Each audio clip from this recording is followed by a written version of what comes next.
9 mars 2001. Armin Meiwes, un informaticien de 39 ans vivant en Allemagne, prend un couteau de boucher. Il tranche le pénis de Bernd Brandes, un concepteur de logiciels de 42 ans qui a tout organisé pour se faire tuer et manger. Meiwes coupe le membre en deux. Ils essaient d'en manger un morceau.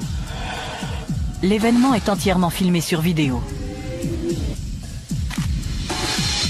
3 heures plus tard, Brandes est toujours en vie. Meiwes le tue en lui plongeant un couteau dans la gorge.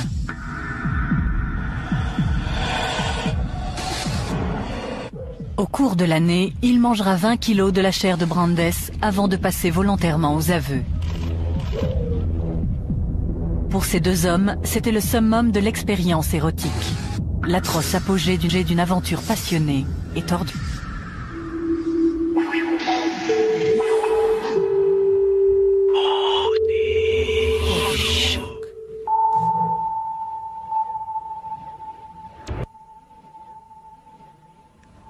Décembre 2003. Armin Meiwes passe en jugement pour meurtre. Il n'a jamais nié le crime, mais l'affaire est spéciale car il semble l'avoir fait pour sa satisfaction sexuelle. Et il affirme qu'il ne devrait pas être condamné, car sa victime était consentante. Un juge doit déterminer comment et pourquoi ces événements se sont produits. Est-ce un crime que Meiwes devait fatalement commettre ? Ou bien a-t-il cédé à l'exigence de Brandes d'être mutilé de la pire manière imaginable ?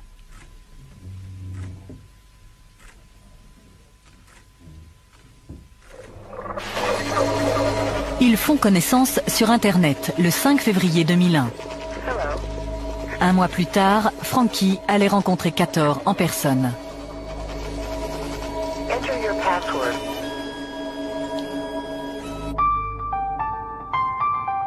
Armin Meiwes a passé la plus grande partie de sa vie dans le petit village rural de Wüstefeld.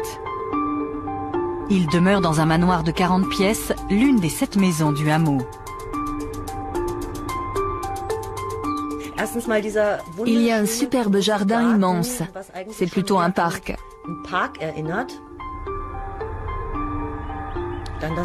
Et la maison a plus de 700 ans.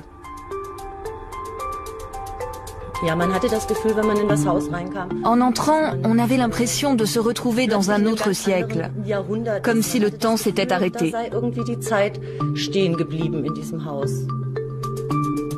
Meiwes a 8 ans en 1969 lorsque son père abandonne la famille. Peu après, ses frères déménagent. Il vit alors seul avec sa mère, Waltraud. Elle va dominer sa vie. Sa mère l'aimait beaucoup, mais elle l'exprimait d'une manière très envahissante.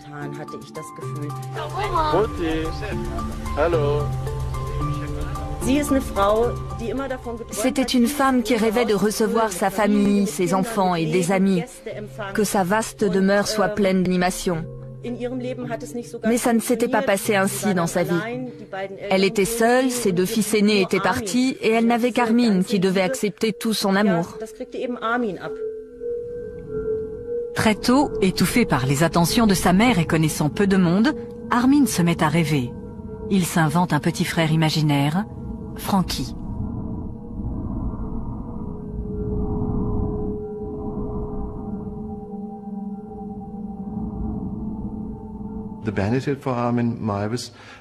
Pour Armin Meiwes, l'intérêt d'avoir un frère imaginaire était qu'il n'était plus seul. J'ai quelqu'un à qui parler, à qui raconter mes idées et mes fantasmes les plus intimes. Il me comprendra, il ne me contredira pas et ne me rejettera pas. Il fait partie de moi.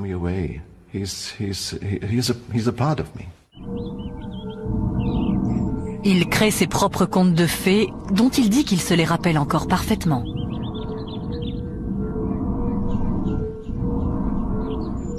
Il s'imagine démembrer et manger d'autres enfants afin qu'il reste avec lui pour toujours.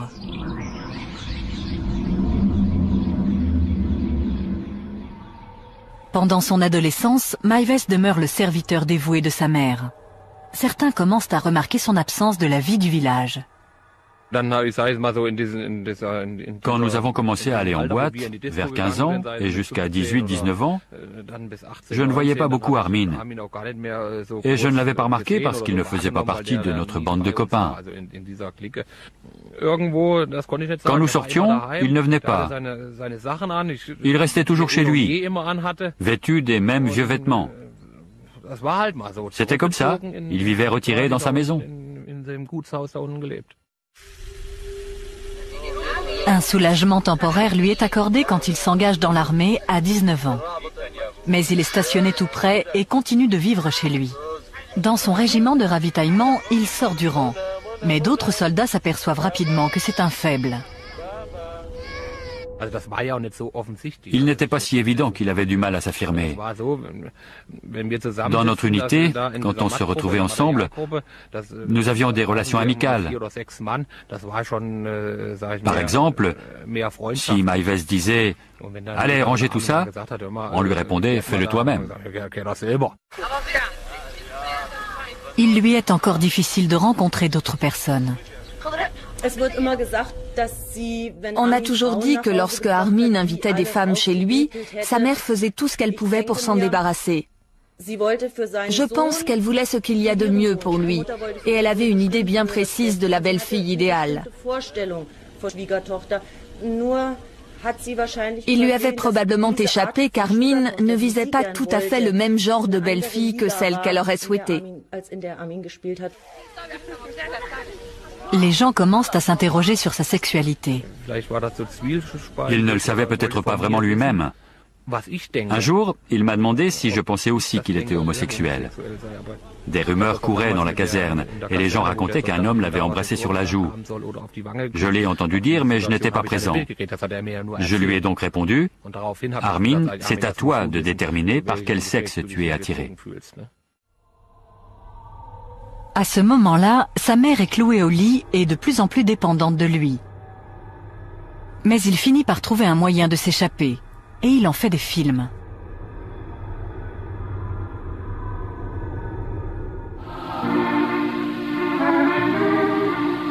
À l'armée, il a rencontré un groupe d'amateurs de voile qui organisent des expéditions au large de la côte allemande. Armin fait sa première croisière en 1991. Il dit à sa mère que l'armée l'envoie dans un camp d'entraînement pour 2 semaines.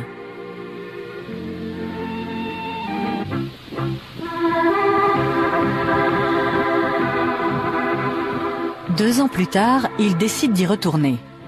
Cette fois-ci, il veut le consentement de sa mère. Mais elle n'accepte de le laisser partir que si elle rencontre l'organisateur du voyage.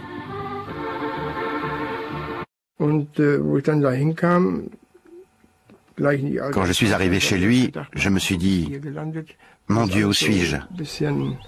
C'était comme si je me retrouvais au Moyen-Âge, dans un vieux manoir.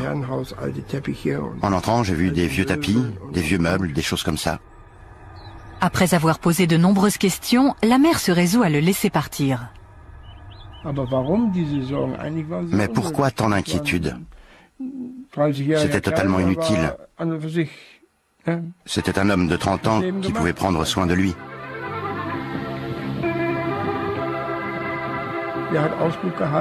Il faisait le guet, il s'occupait des voiles, et toutes les corvées qu'on doit faire à bord, il les faisait avec joie, une vraie joie.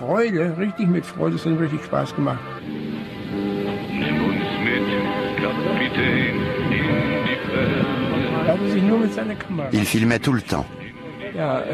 C'est important, il avait toujours sa caméra avec lui. Il ne la posait jamais.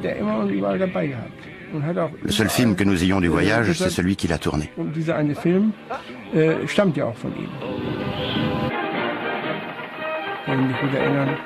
Quand nous nous reposions, il préparait des pâtes. Il adorait ça. Mais en fait, il ne mangeait pas beaucoup. Mais sa mère ne quitte jamais longtemps ses pensées.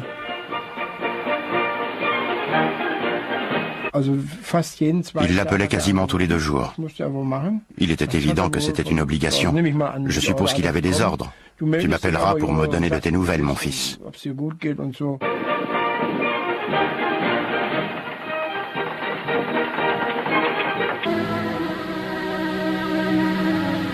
Après des années sans changement, en septembre 1999, sa vie est bouleversée. Sa mère meurt des suites d'une longue maladie. Armin est seul. Quand sa mère est morte, il a réagi comme tous ceux qui viennent de perdre leur mère. Il était triste, il a pleuré. Il était content que ses voisins viennent le soutenir. Nous avons essayé de l'aider. Une voisine a fait un gâteau, j'ai apporté des petits pains avec du fromage et de la charcuterie. Nous avons dressé la table pour le service funèbre et nous nous sommes occupés de tout. Au lieu de libérer Armin et de lui permettre de vivre enfin sa vie d'adulte, la mort de sa mère le déséquilibre complètement. C'est à la fois un soulagement et un danger. Soulagé d'être libéré d'un contrôle permanent et danger de ne pas savoir quoi faire sans elle. Cela pouvait mener au passage à l'acte de ses fantasmes déviants, car à cette période de sa vie, il se sentait toujours en sécurité.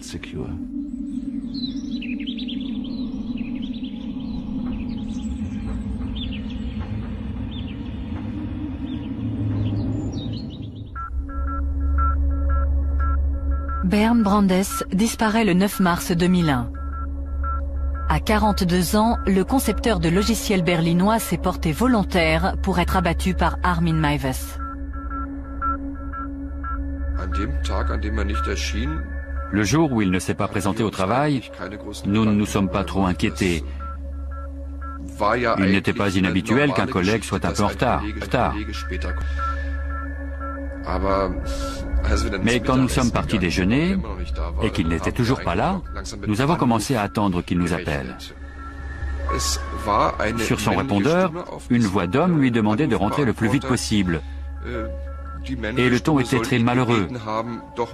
Je ne savais pas du tout qui c'était.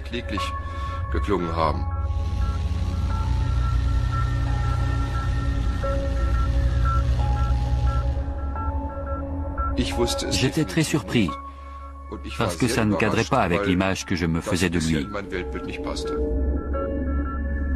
La voix est celle de René Janacek, le petit ami secret de Brandes. Pour lui aussi, la disparition de Bernd est un mystère. Quand la police abandonne les recherches, il contacte des journalistes pour qu'ils enquêtent sur l'affaire.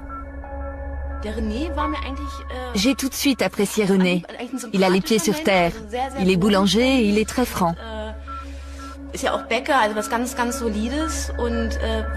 Mais il était complètement désespéré quand je l'ai rencontré.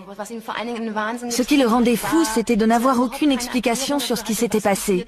Pour lui, c'était inconcevable. J'ai essayé de creuser un peu, de savoir si Bernd avait des contacts dans le milieu des prostituées mâles. Peut-être qu'il s'était passé quelque chose là. À Berlin, il arrive parfois qu'un gay disparaisse brusquement. Mais pour René, c'était impensable. Il disait qu'ils avaient l'habitude de regarder la télé ensemble tous les soirs et qu'ils n'allaient au cinéma que de temps en temps. Il rencontrait rarement d'autres amis et il n'avait aucun contact dans les milieux glauques.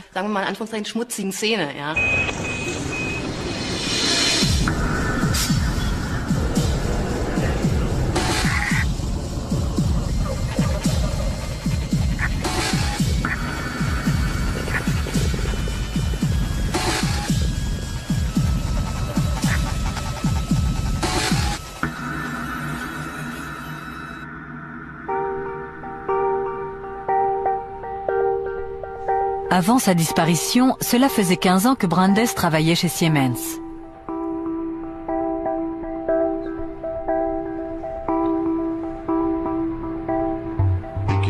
Au début, M. Brandes était très amical, très sociable au bureau. Il s'amusait avec ses collègues et il racontait des blagues. Après sa rupture avec Ariane, sa petite amie de longue date, Brandes n'attend que 3 mois avant de chercher quelqu'un d'autre. Il m'a dit qu'il ne pouvait pas rester seul et il a décidé de se trouver une nouvelle petite amie. En cherchant dans les petites annonces de rencontres et sur Internet, il a initié de nouvelles amitiés et organisé des dîners.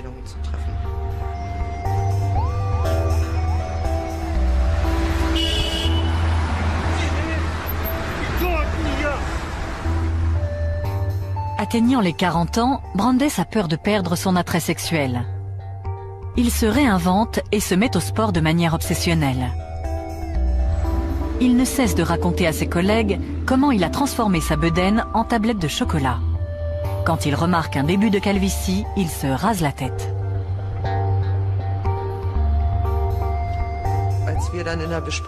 Il est arrivé à une réunion et il a obtenu la réaction qu'il attendait.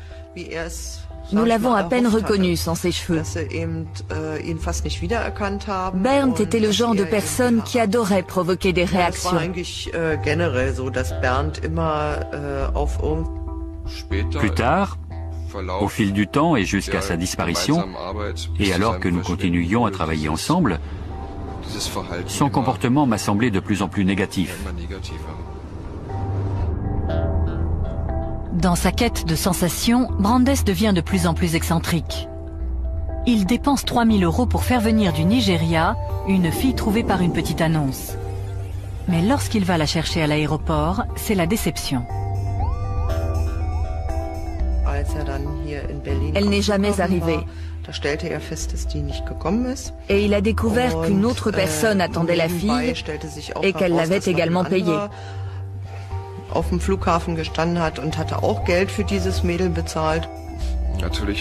Naturellement, nous, ses collègues, ça nous a fait sourire. Nous pensions, comment peut-on envoyer de l'argent comme ça? Mais il était très irrité, très en colère.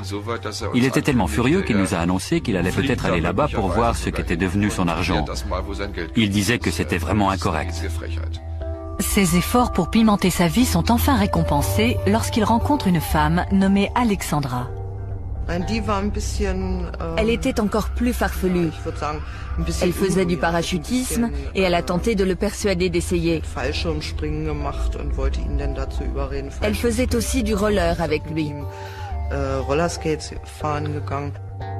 Mais au bout de quelques mois, sa relation avec Alexandra s'étiole. Il a une nouvelle passion. Bernd parlait tout le temps de son amour pour son ordinateur. C'était un vrai fou de PC. Il parlait des systèmes qu'il avait créés chez lui et de ce qu'il faisait. Il surfait beaucoup sur Internet.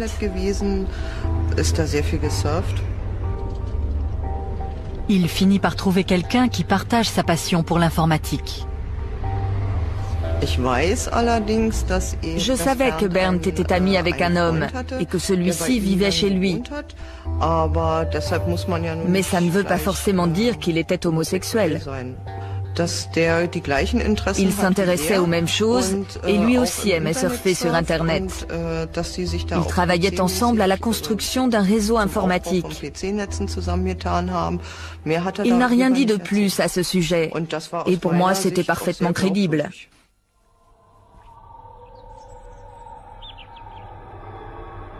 L'année qui suit la mort de sa mère, Armin Meiwes quitte l'armée et commence à travailler comme informaticien dans la ville voisine de Rothenburg. Le temps qu'il consacrait auparavant à sa mère, il le passe maintenant à aider les gens du village. Je me souviens d'une nuit où mon ordinateur s'est bloqué. Je l'ai appelé après minuit en hurlant « Viens tout de suite, fais quelque chose pour mon ordinateur ». 3 minutes plus tard, il était là.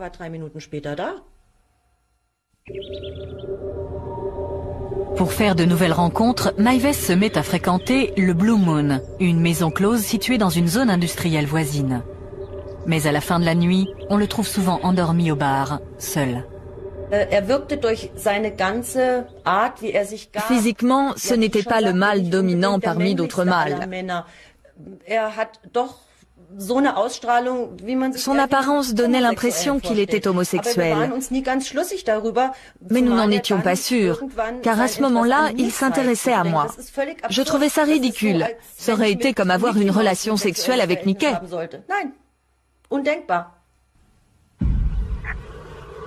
Meiwes affirme avoir rencontré de nombreuses femmes, mais au village, on ne l'a jamais vu avec quelqu'un. Il m'a dit qu'il était fiancé avec une fille de Kassel. Je lui ai répondu en plaisantant, « Armin, qui pourrais-tu vraiment ramener dans la maison de Wüstefeld? Jamais je n'aurais osé amener une fille dans cet endroit. »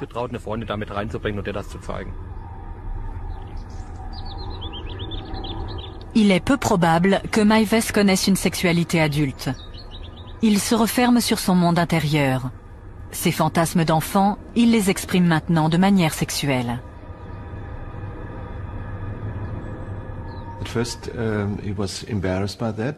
Au début, ça le gênait. Il avait peut-être l'impression qu'ils étaient deux, que deux personnes cohabitaient en lui. Ça ne fait pas partie de moi, ces fantasmes viennent d'ailleurs, d'un fantôme très méchant peut-être. Mais plus il y pensait, plus il lisait sur ce sujet, plus il voyait de films qui en parlaient, plus il l'intégrait dans sa vie. Lorsqu'on en arrive à des comportements extrêmes, comme le fétichisme, on ne peut pas dire que ce soit lié de près à l'éducation de la personne. Parfois, ça peut être relié à une expérience que cette personne a vécue et qui n'a rien à voir avec son éducation. Nous pouvons comprendre de nombreuses formes de fétichisme ou des choses qui s'y rattachent. Par exemple, bien des gens comprennent que les chaussures peuvent être sympas et nous admettons qu'on puisse les trouver très très sympas. Psychologiquement, cela s'explique par le fait que tout peut devenir objet d'excitation sexuelle. Vous apprenez qu'il existe dans le monde une chose qui vous excite sexuellement, vous et personne d'autre. Il installe un ordinateur chez lui et se connecte à des forums de discussion cannibales. Il y trouve des centaines de gens apparemment sur la même longueur d'onde.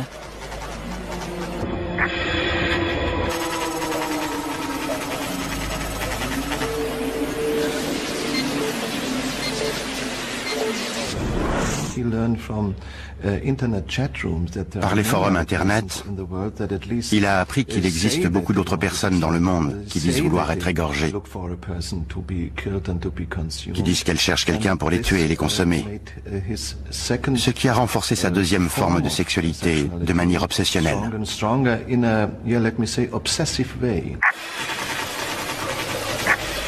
Maives envoie un message sous le pseudonyme de Frankie.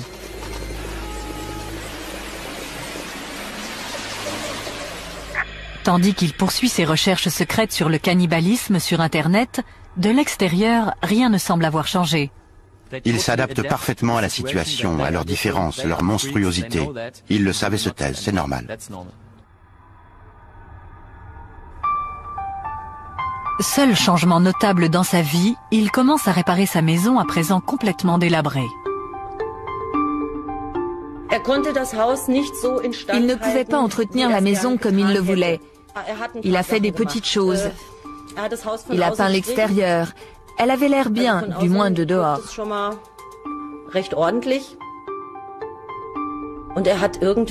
Ensuite, il a installé des lavabos et des toilettes dans les chambres du haut.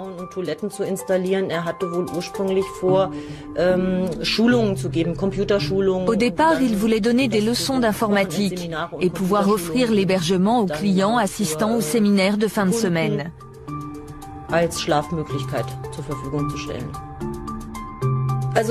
Franchement, je dois dire que la maison avait besoin d'être rénovée de fond en comble. Mais ces travaux ne servent pas seulement à rendre la maison plus confortable. Dans une pièce qu'aucun de ses amis ne verra jamais, Maives bâtit un abattoir afin de réaliser la phase suivante de son fantasme.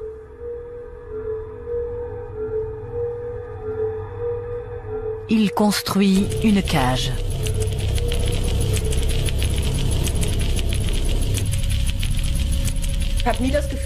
J'ai toujours pensé que je pouvais aller partout. Il est vrai qu'il ne vivait qu'en bas. Nous n'avions aucune raison de monter, nous restions en bas.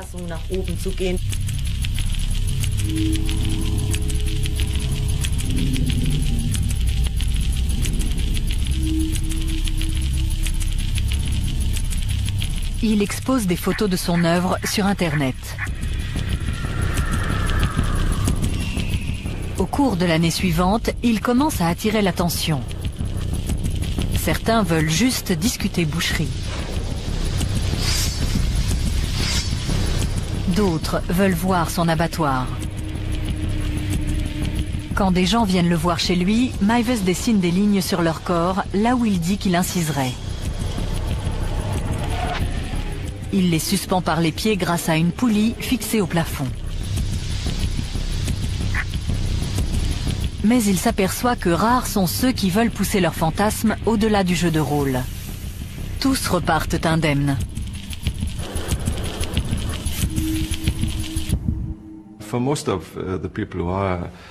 Le jeu de rôle suffit à la plupart des gens qui sont actifs dans ces forums Internet, parce qu'ils savent que c'est non seulement anormal, mais illégal. Et ils ne veulent pas vraiment tuer et manger quelqu'un d'autre. Ils aiment le fantasme, mais ce n'est qu'un jeu. Mais le 5 février 2001, Frankie reçoit une réponse différente.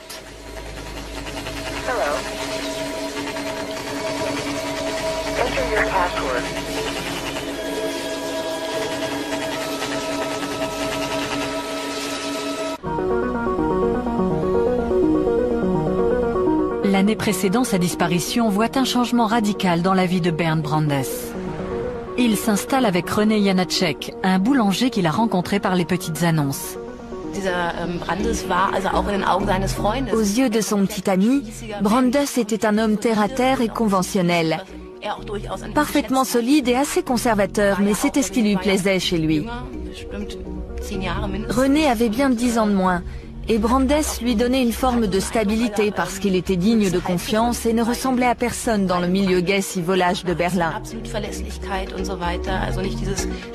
Il ressemblait plus à certains de ces types bien qui le fréquentent aussi et qui sont souvent extrêmement sérieux.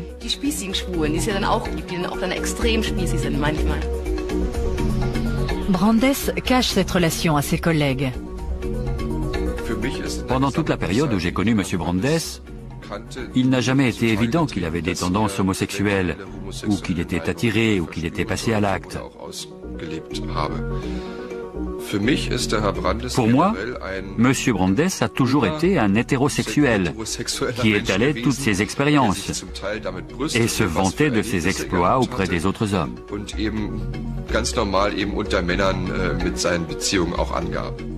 À l'insu de ses collègues et de René, Brandes commence à voir des prostituées hommes qu'il lève à la gare centrale de Berlin. Il leur demande de le fouetter jusqu'au sang. Plus d'une fois, il leur demande de lui croquer le pénis. Il offre des milliers d'euros.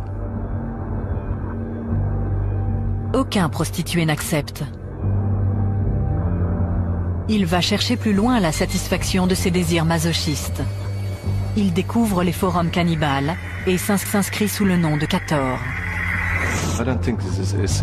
À mon avis, afficher des messages sur ce genre de site internet n'est pas le signe d'un comportement sexuel normal. Mais ça n'a rien de vraiment inquiétant, si on le fait juste pour s'amuser.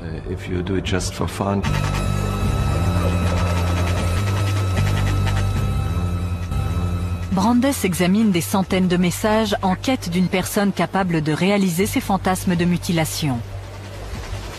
L'un d'eux se détache des autres, Frankie. Ils se mettent à échanger des emails.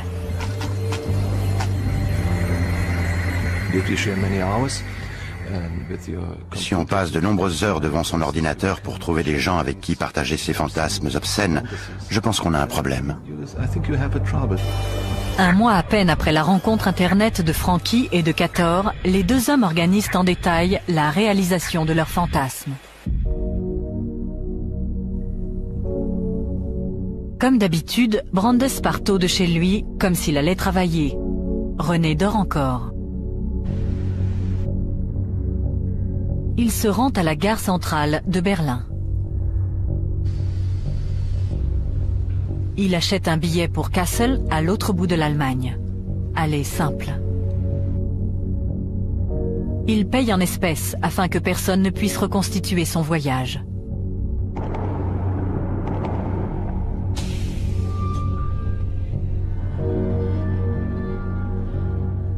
De Wüstefeld, Maives ira le chercher à la gare de Kassel 3 heures plus tard.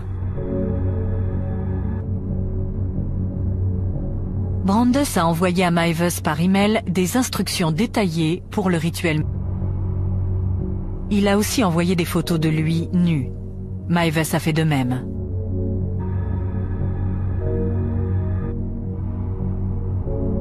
Le matin, Brandes efface de son ordinateur tout ce qui pourrait révéler sa destination. On ne l'attendra pas au bureau. il a pris un jour de congé. Il a fait exprès de ne pas manger, afin que ses intestins soient vides. Selon les sites cannibales, ça rendra l'exécution plus facile et sa chair plus savoureuse.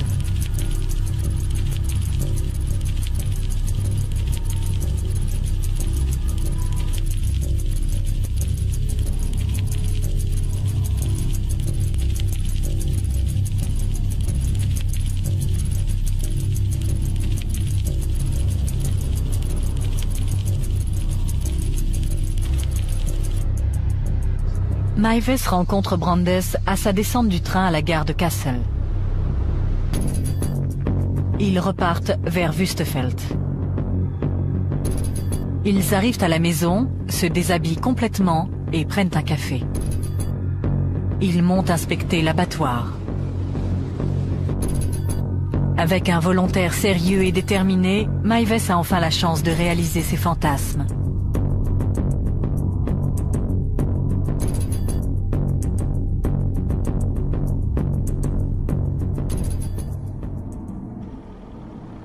Mais au moment crucial, il ne peut se résoudre à mordre dans Brandes. Brandes décide alors de rentrer chez lui sans avoir réalisé ses fantasmes.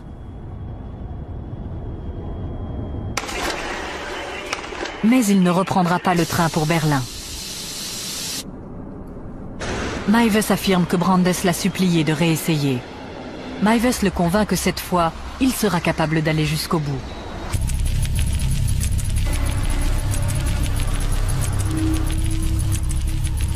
Brandes achète des somnifères, du sirop contre la toux et du schnapps. Pour être somnolent, il avale le tout en revenant à Wüstefeld.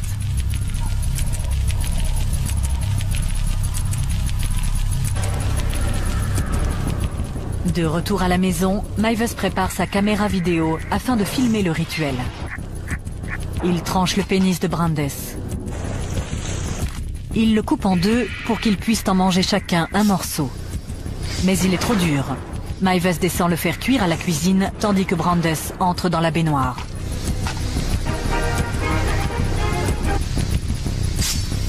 Le pénis finit par être tellement brûlé qu'il est immangeable. Brandes se vide de son sang dans la baignoire. Maives passe le temps en bas en lisant une histoire de Star Trek. 3 heures plus tard, Brandes est toujours en vie. Maives décide de le tuer. Il prend un couteau et lui tranche la gorge sur 18 cm.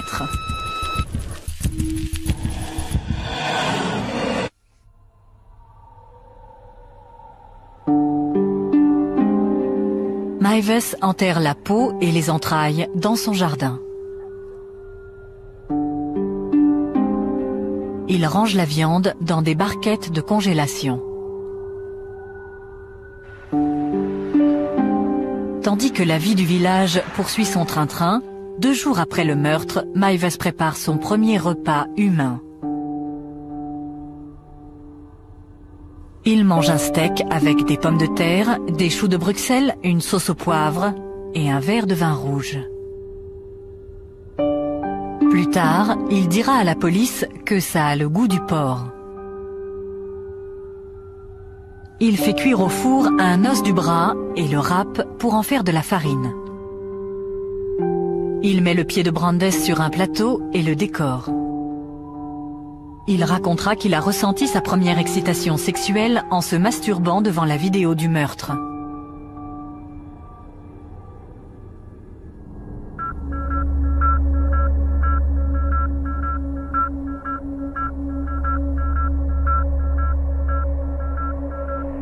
J'avais l'impression qu'il s'était passé quelque chose de louche. Nous nous sommes vite aperçus qu'il n'y avait pas eu de retrait sur son compte. Il n'avait donc pas sorti d'argent de la banque. Par conséquent, on pouvait écarter l'hypothèse d'une disparition volontaire.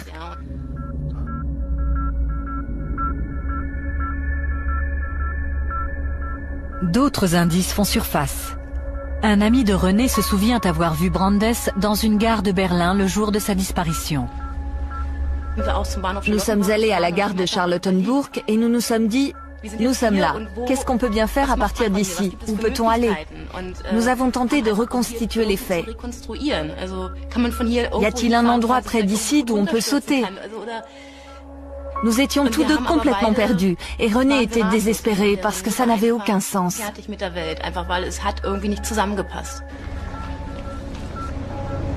En dernier recours, ils font paraître une annonce dans le journal avec une photo de Brandes. Plusieurs semaines passent sans réponse. En l'absence d'autres pistes, l'affaire est classée. À présent, Meiwes est le seul à savoir ce qui s'est passé le 9 mars 2001. À Wüstefeld, personne n'a le moindre soupçon. De l'extérieur, les gens ne se rendront peut-être jamais compte que le fantasme est devenu réalité, parce qu'ils n'ont jamais su qu'il y avait un fantasme. Donc, d'un côté, la personne qui commet le crime ou réalise le fantasme a l'habitude de garder le plus grand silence et de ne jamais montrer le moindre signe de cet accomplissement. Et de l'autre, les gens ne s'aperçoivent pas du changement, parce qu'il n'y a probablement pas grand changement. Au cours des mois suivants, Meiwes continue à cuisiner et à manger la chair de Brandes. Mais ses fantasmes sont réalisés et il est à nouveau seul. Il se retrouvait le même qu'avant. Il se retrouvait seul.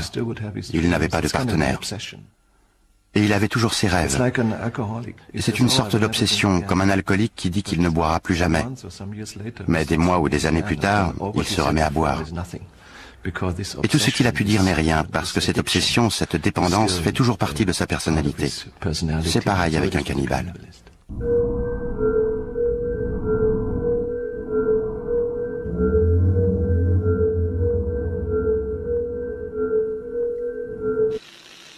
Après 5 mois de silence, Frankie retourne sur le forum cannibale en quête d'une nouvelle victime.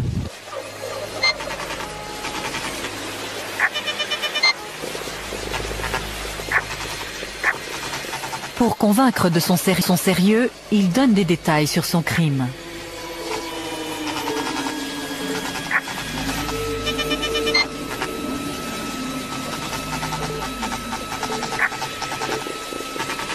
En un mois, un étudiant d'Innsbruck voit plusieurs messages très explicites et prévient la police.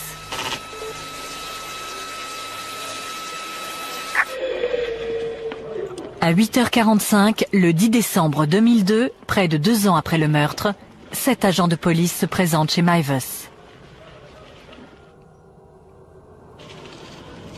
Il est mis en examen pour glorification de la violence. Quand on lui demande s'il a vraiment mangé de la chair humaine, il répond « peut-être ».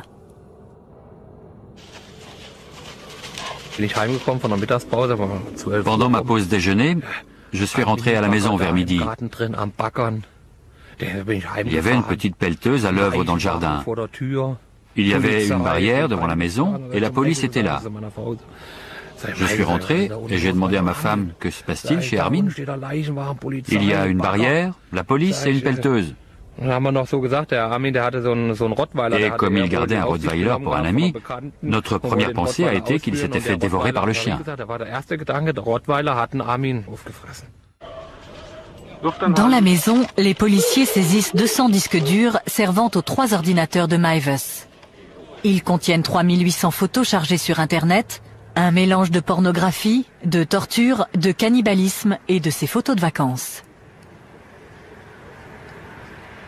Mais tandis que la police fouille les lieux, Meiwes parvient à cacher la vidéo du meurtre. Les policiers sortent 10 kilos de viande du congélateur. Dans le jardin, ils découvrent les restes. Ils sont envoyés à un laboratoire de police scientifique pour faire confirmer leur origine humaine. Mais comme les résultats ne seront pas disponibles avant 24 heures, Meiwes est relâché, tandis que la police cherche d'autres preuves. Il appelle son avocat dans la ville voisine de Rothenburg et avoue. Dans l'après-midi, quand je suis rentré vers 3h30, tout avait été dévoilé. On avait annoncé qu'un cannibale de Rothenburg avait mangé quelqu'un. Ce n'était donc pas le Rottweiler qui avait mangé Armin, mais Armin qui avait dévoré un autre homme. Meiwes révèle à la police l'endroit où il a caché la bande vidéo compromettante. Une telle animation dans le village fait courir la rumeur. Journalistes et équipes de télé se précipitent au manoir. Faire la une avec des histoires sanguinaires est très mauvais pour nous. Nous devions donc essayer d'en parler de manière délicate. Les gens se demandaient comment ils avaient pu ne rien remarquer. Je l'ai appris au téléphone par une amie. Tu es allé à Wüstefeld aujourd'hui? Puis elle a dit d'une voix très bizarre, Armin a tué quelqu'un. J'ai pensé qu'il avait eu un accident et que malheureusement quelqu'un était mort. Ça a été ma première pensée, parce qu'Armin était la personne la plus gentille du monde. Les autres marins l'ont appris et m'ont appelé pour me demander si c'était vrai que c'était Armin. J'ai dit oui, ça me dépasse complètement. Il était si ouvert, si amical, si poli. On ne peut pas le dire autrement. C'était comme ça. Je pourrais presque le dire encore aujourd'hui.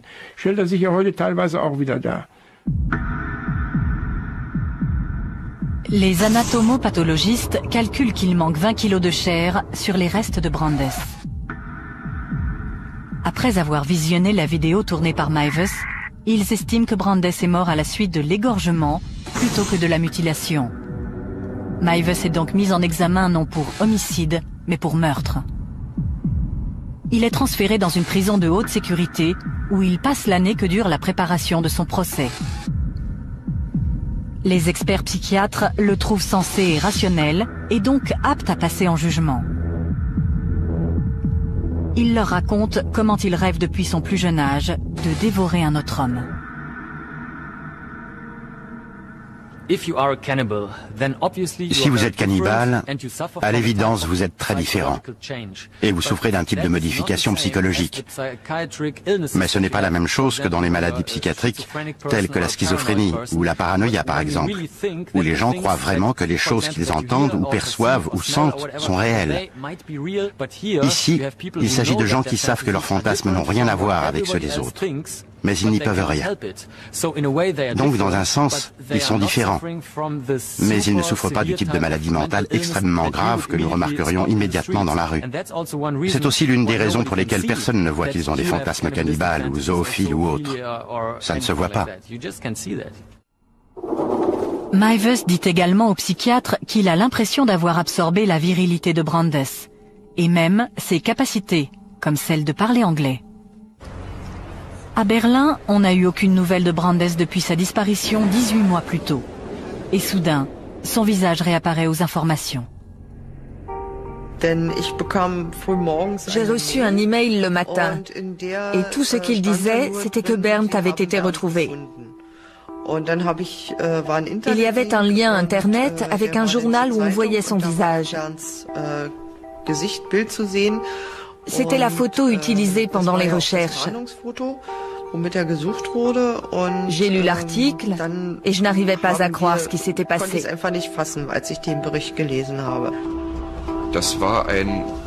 C'était un Bernd Brandes complètement différent de celui que nous connaissions. Nous ne l'aurions jamais imaginé comme ça. Ça ne nous aurait jamais traversé l'esprit.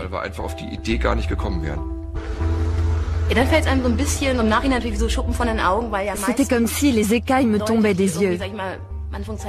Il arrive souvent que des gens qui ont des tendances perverses semblent parfaitement normaux et ordinaires au monde extérieur. On se dit alors que la réalité est complexe.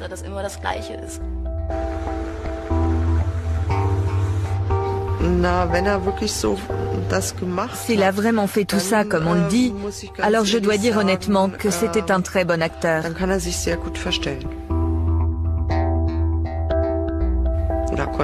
Bernd devait avoir une double personnalité.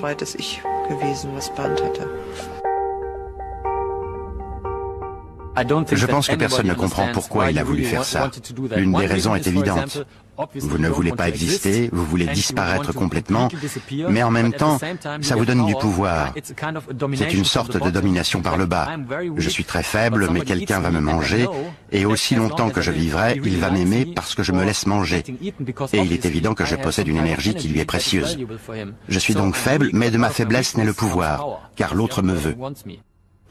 Brandes ne se contentait pas de fantasmer, il voulait vraiment être tué. C'est mon droit de me suicider comme je le veux, et je veux le faire comme ça. La défense de Meiwes à son procès pour meurtre repose sur l'affirmation que sa victime était consentante. Je pense qu'il est très honnête. Ce que Meiwes nous dit du consentement de Brandes est vrai. Ce n'est pas un mensonge. La question du consentement est le point crucial de toute l'affaire. Parce que dans les cas habituels, les victimes ne consentent d'aucune manière. Parce que le cannibalisme n'est pas illégal en Allemagne, l'accusation repose sur le fait que le crime avait des motivations sexuelles. Si c'est prouvé, Meiwes sera condamné pour meurtre, même si sa victime était consentante. On devrait l'enfermer pour toujours. Parce que moi, je ne tuerais pas un cochon si j'avais suffisamment de saucisses dans le frigo. Il aurait pu se remettre à chercher la bonne personne. Peut-être pas cette année, ni l'année prochaine, ni dans 3 ans. Mais si la bonne personne s'était présentée, qui peut dire qu'il n'aurait pas tué à nouveau?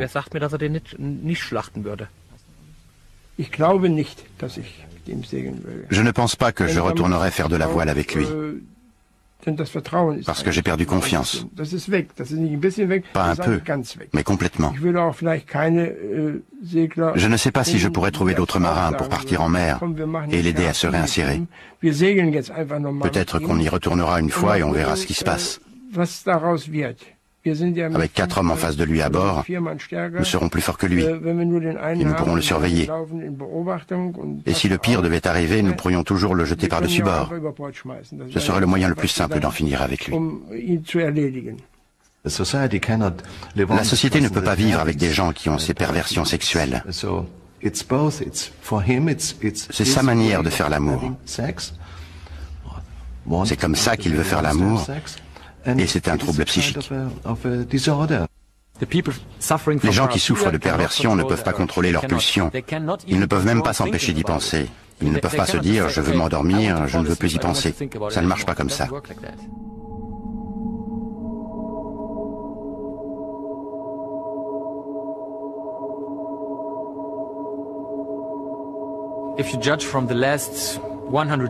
Si l'on en juge par les 100 dernières années, il est peu probable que ça se reproduise en Allemagne au cours de notre vie. Mais c'est possible.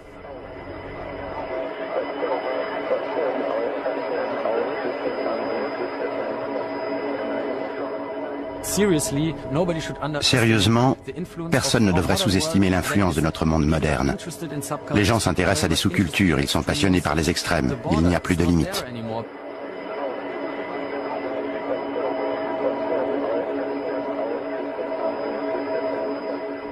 Les sous-cultures sont de plus en plus accessibles par le net. Alors il est possible que ça se reproduise.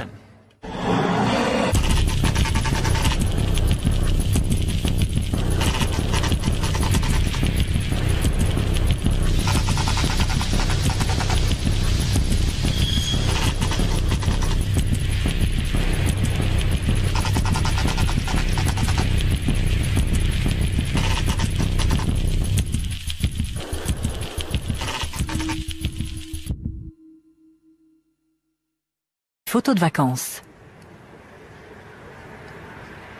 Mais tandis que la police fouille les lieux, Meiwes parvient à cacher la vidéo du meurtre.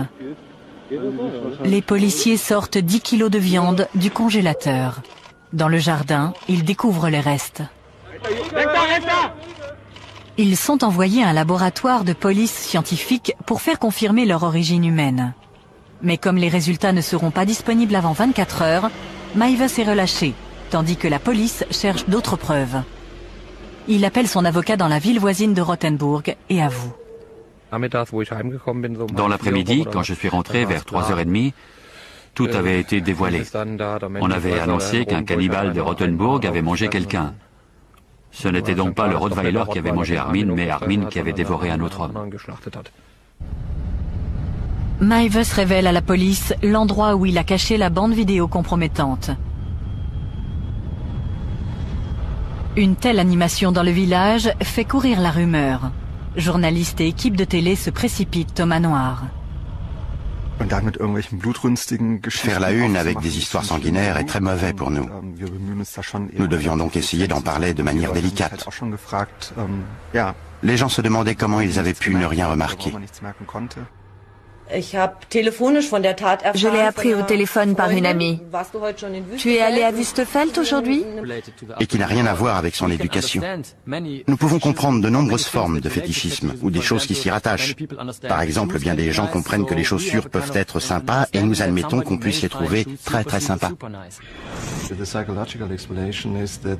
Psychologiquement, cela s'explique par le fait que tout peut devenir objet d'excitation sexuelle. Vous apprenez qu'il existe dans le monde une chose qui vous excite sexuellement, vous et personne d'autre. Il installe un ordinateur chez lui et se connecte à des forums de discussion cannibales. Il y trouve des centaines de gens apparemment sur la même longueur d'onde.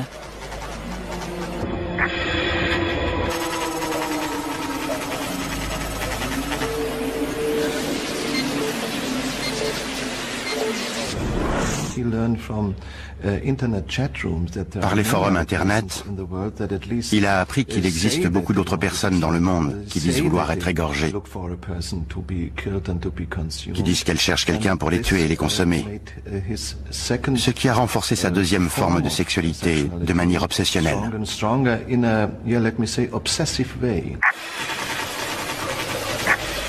Maives envoie un message sous le pseudonyme de Frankie.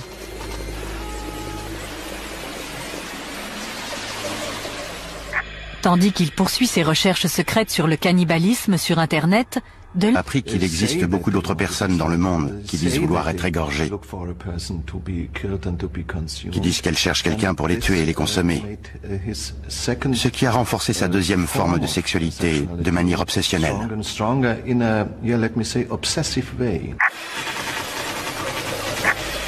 Maives envoie un message sous le pseudonyme de Frankie.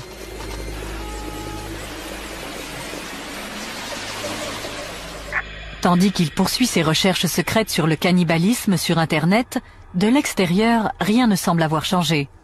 Ils s'adaptent parfaitement à la situation, à leurs différences, leur monstruosité. Ils le savent et se taisent, c'est normal. Seul changement notable dans sa vie, il commence à réparer sa maison à présent complètement délabrée. Il ne pouvait pas entretenir la maison comme il le voulait. Il a fait des petites choses. Il a peint l'extérieur. Elle avait l'air bien, du moins de dehors.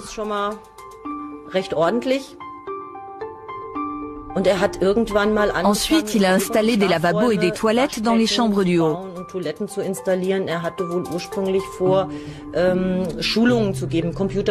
Au départ, il voulait donner des leçons d'informatique et pouvoir offrir l'hébergement aux clients assistant au séminaire de fin de semaine. Du sirop contre la toux et du schnapps. Pour être somnolent, il avale le tout en revenant à Wüstefeld.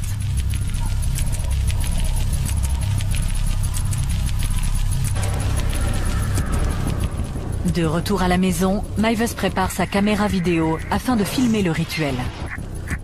Il tranche le pénis de Brandes. Il le coupe en deux pour qu'ils puissent en manger chacun un morceau. Mais il est trop dur.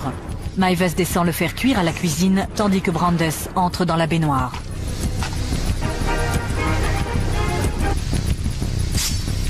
Le pénis finit par être tellement brûlé qu'il est immangeable. Brandes se vide de son sang dans la baignoire. Maives passe le temps en bas en lisant une histoire de Star Trek. 3 heures plus tard, Brandes est toujours en vie.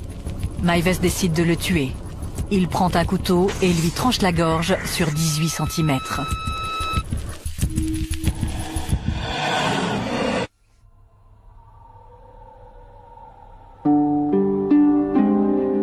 Maives enterre la peau et les entrailles dans son jardin.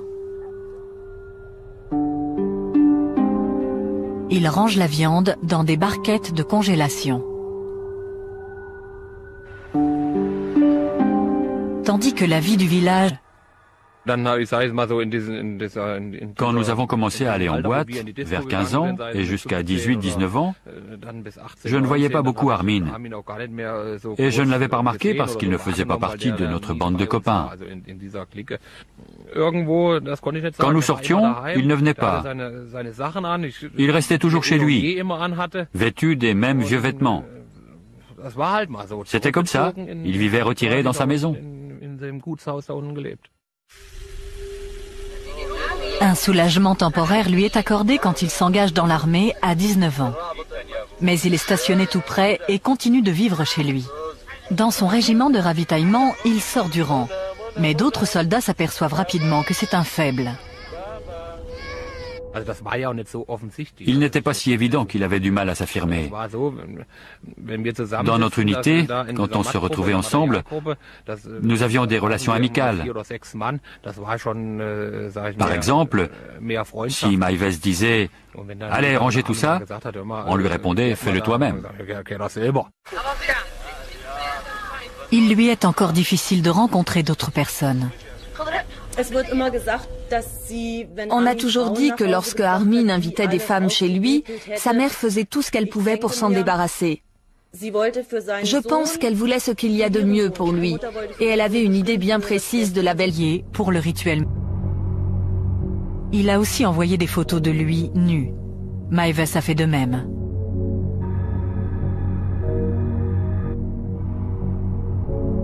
Le matin, Brandes efface de son ordinateur tout ce qui pourrait révéler sa destination.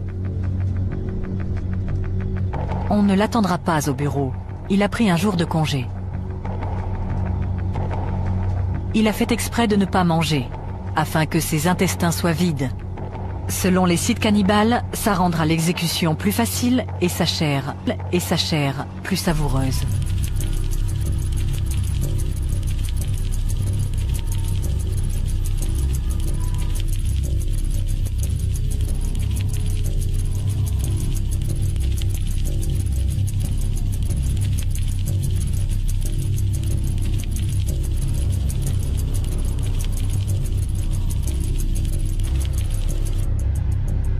Maives rencontre Brandes à sa descente du train à la gare de Kassel.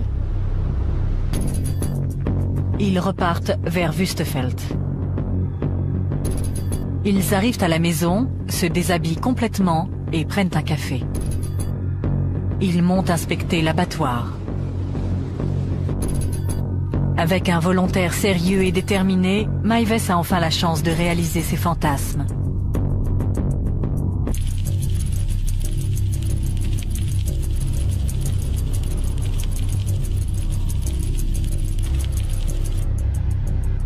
Maives rencontre Brandes à sa descente du train à la gare de Kassel. Ils repartent vers Wüstefeld. Ils arrivent à la maison, se déshabillent complètement et prennent un café. Ils montent inspecter l'abattoir. Avec un volontaire sérieux et déterminé, Maives a enfin la chance de réaliser ses fantasmes.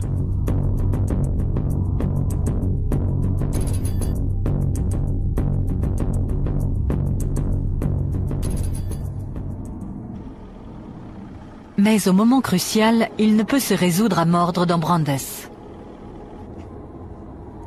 Brandes décide alors de rentrer chez lui sans avoir réalisé ses fantasmes.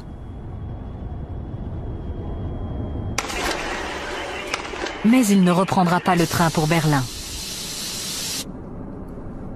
Maives affirme que Brandes l'a supplié de réessayer. Maives le convainc que cette fois, il sera capable d'aller jusqu'au bout.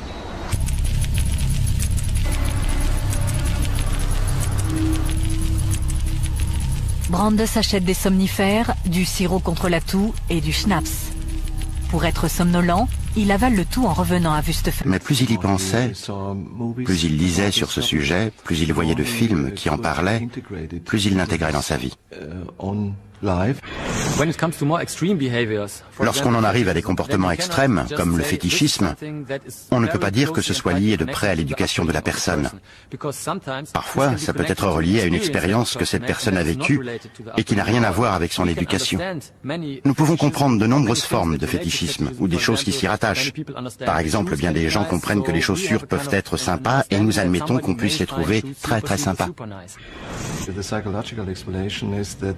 Psychologiquement, cela s'explique par le fait que tout peut devenir objet d'excitation sexuelle. Vous apprenez qu'il existe dans le monde une chose qui vous excite sexuellement, vous et personne d'autre. Il installe un ordinateur chez lui et se connecte à des forums de discussion cannibales. Il y trouve des centaines de gens apparemment sur la même longueur d'onde.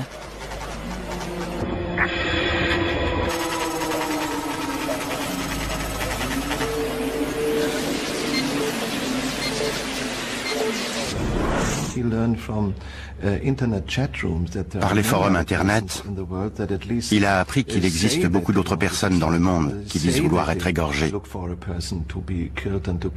qui disent qu'elles cherchent quelqu'un pour les tuer et les consommer. Ce qui a renforcé sa détresse, l'intérêt d'avoir un frère imaginaire était qu'il n'était plus seul. J'ai quelqu'un à qui parler, à qui raconter mes idées et mes fantasmes les plus intimes. Il me comprendra, il ne me contredira pas et ne me rejettera pas. Il fait partie de moi.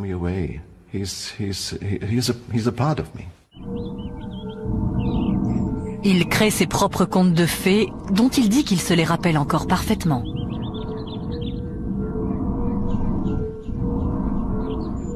Il s'imagine démembrer et manger d'autres enfants afin qu'ils restent avec lui pour toujours.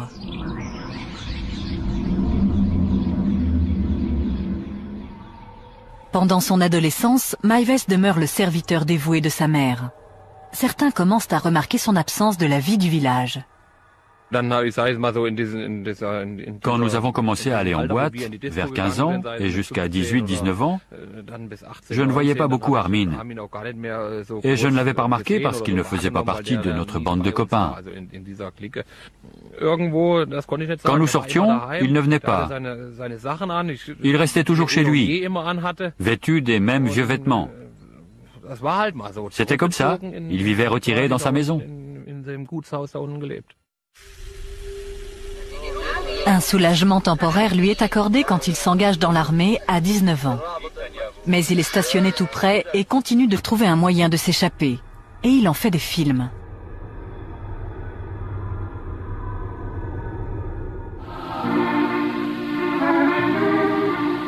À l'armée, il a rencontré un groupe d'amateurs de voile qui organisent des expéditions au large de la côte allemande. Armin fait sa première croisière en 1991. Il dit à sa mère que l'armée l'envoie dans un camp d'entraînement pour 2 semaines.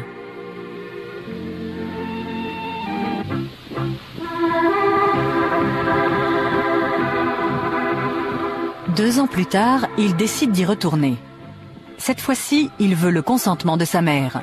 Mais elle n'accepte de le laisser partir que si elle rencontre l'organisateur du voyage.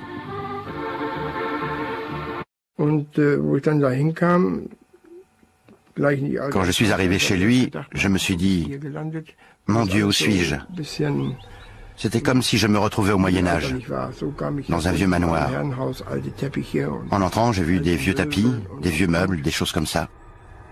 Après avoir posé de nombreuses questions, la mère se résout à le laisser partir. Mais pourquoi tant d'inquiétude? C'était totalement inutile.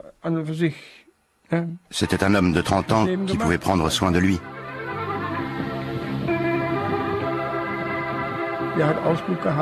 Il faisait Franchement, je dois dire que la maison avait besoin d'être rénovée de fond en comble. Mais ces travaux ne servent pas seulement à rendre la maison plus confortable. Dans une pièce qu'aucun de ses amis ne verra jamais, Meiwes bâtit un abattoir afin de réaliser la phase suivante de son fantasme.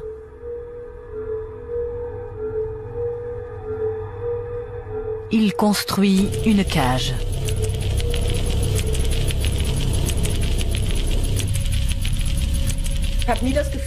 J'ai toujours pensé que je pouvais aller partout. Il est vrai qu'il ne vivait qu'en bas. Nous n'avions aucune raison de monter, nous restions en bas.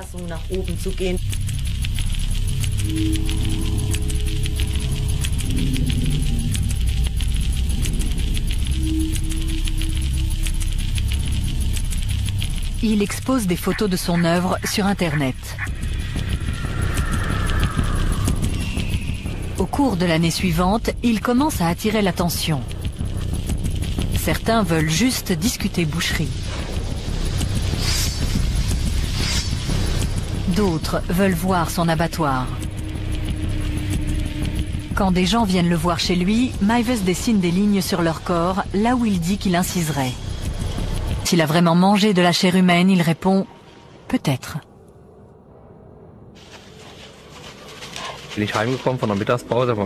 Pendant ma pause déjeuner, je suis rentré à la maison vers midi.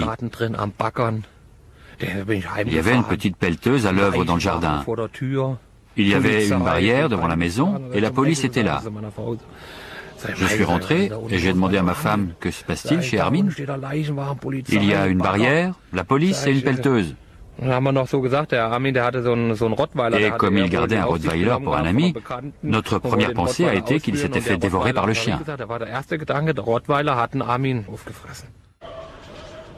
Dans la maison, les policiers saisissent 200 disques durs servant aux 3 ordinateurs de Meiwes. Ils contiennent 3800 photos chargées sur Internet, un mélange de pornographie, de torture, de cannibalisme et de ses photos de vacances. Mais tandis que la police fouille les lieux, Meiwes parvient à cacher la vidéo du meurtre. Les policiers sortent 10 kilos de viande du congélateur. Dans le jardin, ils découvrent les restes. Ils sont envoyés à un laboratoire de police scientifique pour faire confirmer leur origine humaine. Mais comme les résultats ne seront pas disponibles avant 24 heures, Meiwes est relâché, tandis que la police cherche d'autres preuves. Il appelle son avocat dans la ville.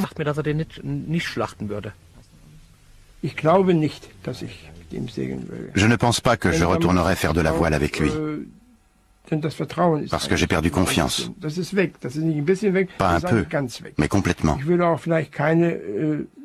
Je ne sais pas si je pourrais trouver d'autres marins pour partir en mer et l'aider à se réinsérer. Peut-être qu'on y retournera une fois et on verra ce qui se passe. Avec 4 hommes en face de lui à bord, nous serons plus forts que lui et nous pourrons le surveiller. Et si le pire devait arriver, nous pourrions toujours le jeter par-dessus bord. Ce serait le moyen le plus simple d'en finir avec lui. La société ne peut pas vivre avec des gens qui ont ces perversions sexuelles.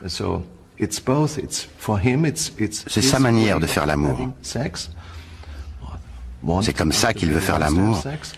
Et c'est un trouble psychique. Les gens qui souffrent de perversion ne peuvent pas contrôler leurs pulsions. Ils ne peuvent même pas s'empêcher d'y penser. Ils ne peuvent pas se dire « je veux m'endormir, je ne veux plus y penser ». Ça ne marche pas comme ça.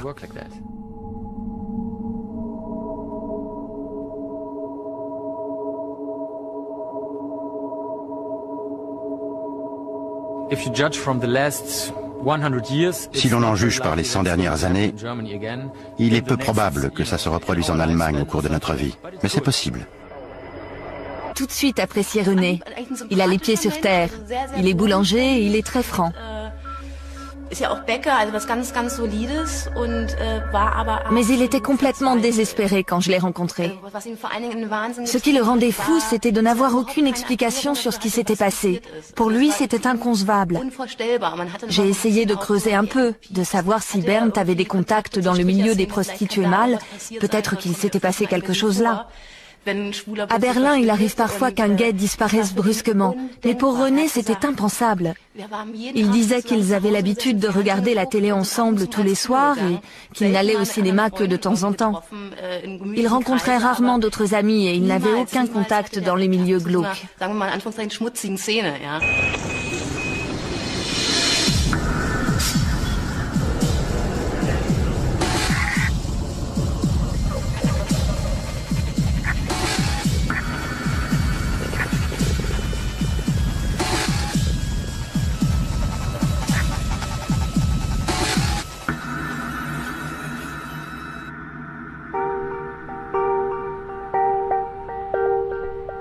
Avant sa disparition, cela faisait 15 ans que Brandes travaillait chez Siemens.